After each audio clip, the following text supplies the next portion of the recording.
Champions trophy మనం ఈ రోజు గెలిచినాం. దానికి ఎఫర్ట్స్ పెట్టిన ప్రతి ఒక్క ప్లేయర్, ప్లేయింగ్ లెవెన్ లో ఉన్న ప్లేయర్ తో పాటు బెంచ్ లో ఉన్న ప్లేయర్ ని కూడా మనం గుర్తించుకోవాల్సిన అవసరం ఉంది. ఎందుకంటే బెంచ్ లో ఉండి కూడా సపోర్ట్ చేయడం అంత ఈజీ కాదు. రిషబ్ పంత్ తను ఏ మ్యాచ్ లో కూడా ఆడలేదు, బట్ చాలా మందికి రిషబ్ పంత్ ని ప్లేయింగ్ లెవెన్ లో చూడాల్సిన అవసరం ఉండే. కానీ తన ప్లేస్ లో కేఎల్ రాహుల్ ప్రెషర్ ని హ్యాండిల్ చేస్తాడని మనకు తెలుసు. కేఎల్ రాహుల్ కూడా చిన్న ప్లేయర్ ఏం కాదు, బెస్ట్ పర్ఫార్మెన్సెస్ ఇస్తానే ఉన్నాడు. ఇక్కడ మీరు వేరుగా చూడొద్దు ఏ ప్లేయర్ ని కూడా. బెంచ్ లో ఉన్న, ప్లేయింగ్ లెవెన్ లో ఉన్న ఇద్దరు స్క్వాడ్ లో ఉన్నారంటే బెస్ట్ ప్లేయర్స్ అని గుర్తుపెట్టుకోండి. ఒకరు కండిషన్స్ కి బెస్ట్ గా అడాప్ట్ అయ్యారు కాబట్టి వాళ్ళు ప్లేయింగ్ లెవెన్ లో ఉన్నారు అంతే.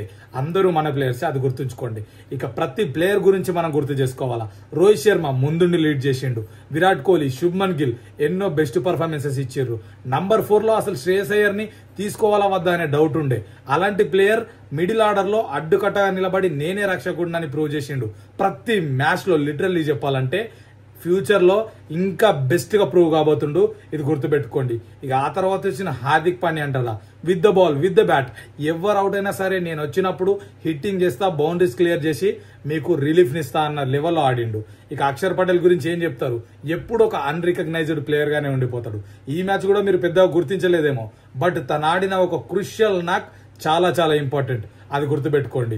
ఇక రవీంద్ర జడేజా అంటారా, ఎక్స్పీరియన్స్డ్ క్యాంపెయినర్, ఎప్పుడు కావాల్సి వస్తే అప్పుడు టీమిండియాకి హెల్ప్ఫుల్ గా ఉంటాడు. ఇక బౌలర్స్ విషయానికి వస్తే వరుణ్ చక్రవర్తి, నేనైతే పేసర్ గా మిస్ అయిన బుమ్రాని స్పిన్నర్ రూపంలో వరుణ్ చక్రవర్తి దగ్గర చూసిన. ఎందుకంటే బుమ్రా మనకి ఎప్పుడు కావాలంటే అప్పుడు వికెట్స్ ఇచ్చేటోడు. అదే ప్లేస్ లో స్పిన్ తో మనకి వరుణ్ చక్రవర్తి వికెట్స్ ఇచ్చిండు. ఇది ఖచ్చితంగా మనం రికగ్నైజ్ చేయాల్సిన ప్లేయర్. ఇక మొహమ్మద్ షమి అంటారా, ఎన్నో ఫైనల్స్ లో ఉన్నాడు, బట్ ఏ రోజు కూడా కప్పు చూడలే. ఈ రోజు కప్పు చూసి తన డ్రాట్ ఏదైతే ఉందో అది కంప్లీట్ అయిపోయింది. I'm happy for that. Kuldeep Yadav league stage matches లో ప్రతి మ్యాచ్ లో వికెట్లు లేవు. ఇక చెప్పాలంటే చాలా మంది అనుకున్నారు అసలు ఫైనల్స్ లో అవసరమా అన్నట్టు, బట్ కావాల్సిన టైంలో బ్యాక్ టు బ్యాక్ వికెట్స్ తీసి న్యూజిలాండ్ ని దెబ్బతీసిన ప్లేయర్ అని చెప్తాను నేనైతే. ఇలా చెప్పుకుంటూ పోతే ప్రతి ప్లేయర్ గురించి మాట్లాడొచ్చు.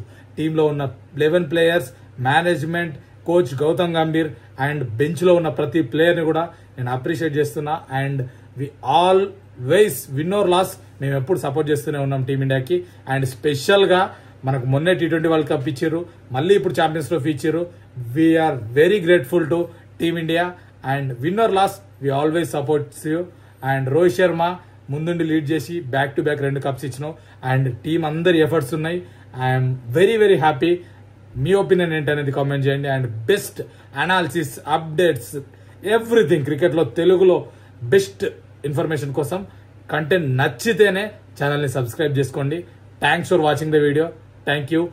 Happy Sunday and congratulations team India for winning ICC Champions Trophy 2025.